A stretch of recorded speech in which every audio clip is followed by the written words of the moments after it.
what does Mr. Clinton think through the mouth of Mrs. Clinton, and what does Mr. Mutombo think on this situation? Thank you very much.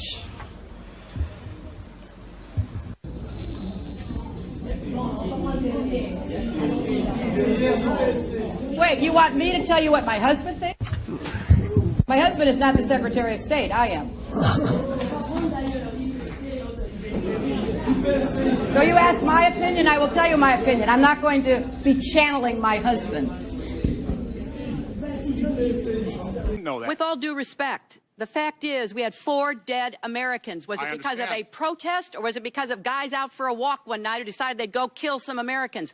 What difference at this point does it make? It is our job to figure out what happened and do everything we can to prevent it from ever happening again, Senator. Over the weekend, Senator Clinton and her campaign took a trip down south, and apparently so did her accent. Listen to this.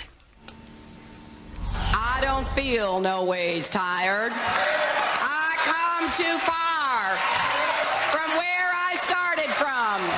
Nobody told me that the road would be easy. I don't believe he brought me this far to leave me.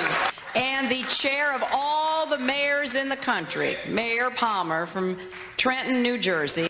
Why do you and the president have such a hyper-partisan view of politics?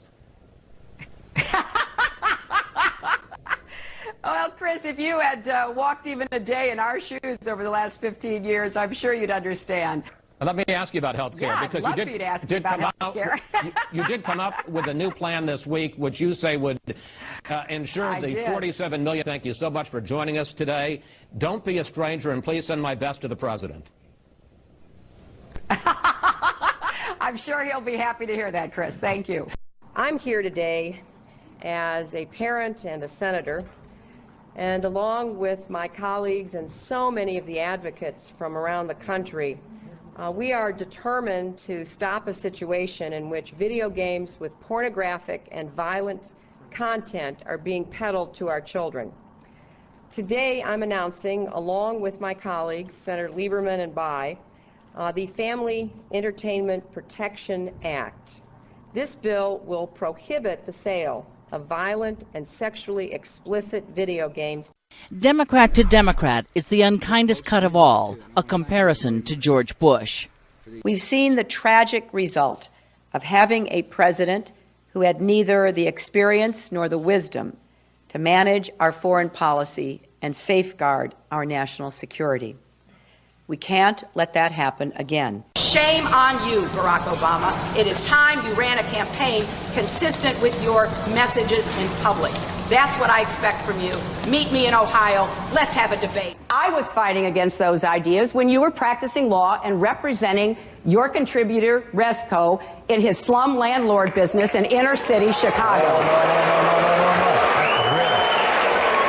Hold on. Making change is not about what you believe. It's not about a speech you make. It is about working hard. There are 7,000 kids in New Hampshire who have health care because I helped to create the Children's Health Insurance Program. There are 2,700 National Guard and Reserve members who have access to health care because on a bipartisan basis, I pushed legislation through over the objection of the Pentagon, over the threat of a veto from President Bush. I want to make change, but I've already made change. I will continue to make change. I'm not just running on a promise of change. I'm running on 35 years of change. I'm running on having taken on the drug companies and the health insurance companies, taking on the oil companies. So, you know, I think it is clear that what we need is somebody who can deliver change. And we don't need to be raising the false hopes of our country about what can be delivered. The best way to know what change I will produce is to look at the changes that I've already made.